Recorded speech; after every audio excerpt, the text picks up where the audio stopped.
भी हंसी में हसीन सा गुलाल था।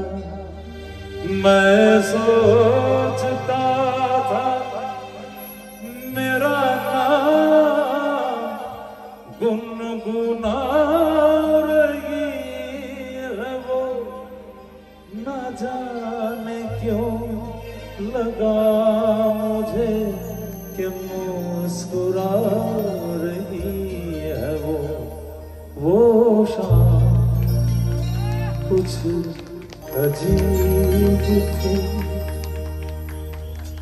ये शाम भी अजीब है, वो कल भी पास पास थी, वो आज भी करीब है।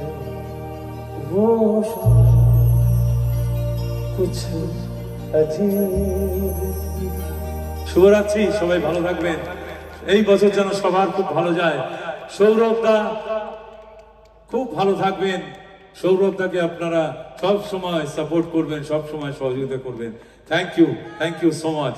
অনেক অনেক ধন্যবাদ অমিত গাঙ্গুলি জিকে আমাদের 19তম বিশ্ব ডুয়ার্স উৎসবে সঙ্গীত পরিবেশন করবার জন্য।